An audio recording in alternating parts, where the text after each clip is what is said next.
నరేంద్ర మోడీ గారు ఈ దేశాన్ని అభివృద్ధి చేస్తున్న తీరు, గతంలో మహారాష్ట్రను అభివృద్ధి చేసిన తీరు, మహారాష్ట్రలో నరేంద్ర మోడీ ప్రభుత్వం సంక్షేమ ఫలాలు అందించిన తీరు, మోడీ గారి నాయకత్వం ప్రత్యేక విశ్వాసం నమ్మకం, మోడీ గారి యొక్క అభివృద్ధి మంత్రంని ప్రజలు నమ్మిరు కాబట్టే ఈ ఫలితాలు వచ్చినాయి.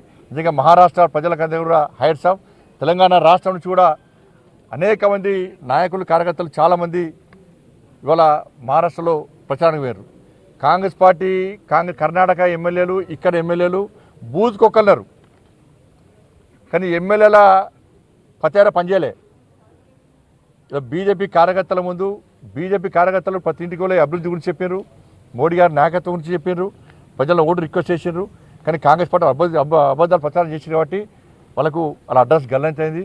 కాబట్టి Congress party iron leg party.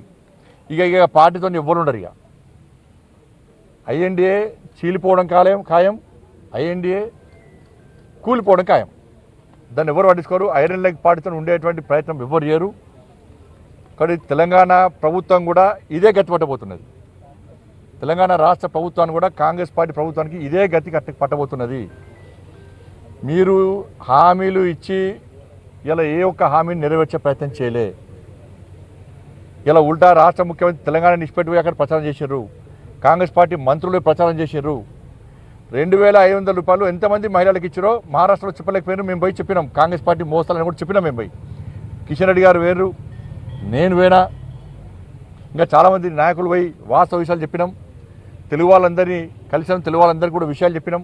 వాళ్ళు వాస్తవ విషయాలు గ్రహించారు. కాబట్టి కాంగ్రెస్ పార్టీ తెలంగాణ రాష్ట్రంలో కాంగ్రెస్ పార్టీ ప్రభుత్వం మీరు ఇచ్చిన హామీలు నెరవేర్చారా? లేకుంటే మహారాష్ట్ర ప్రజలు ఏ విధంగా తిరగబడుతున్నారో తెలంగాణ రాష్ట్రంలో కూడా ఈ తెలంగాణలోని కాంగ్రెస్ పార్టీ ప్రభుత్వం మీద తిరగబడే రోజులు అతి తక్కువ సమయంలో రాబోతున్నాయి. 2,500 రూపాయలు ఎంతమంది మహిళలకు ఇచ్చారు, ఎంతమందికి తులం బంగారం ఇచ్చారు, ఎంతమంది స్కూటీలు ఇచ్చారు?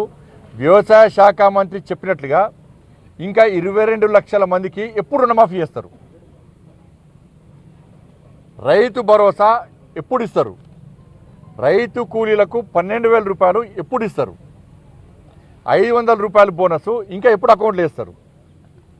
కొనుగోలు విషయంలో రైతులను వంచినందుకు క్షమాపణలు ఎప్పుడు చెప్తారు? 2 లక్షల ఉద్యోగాలను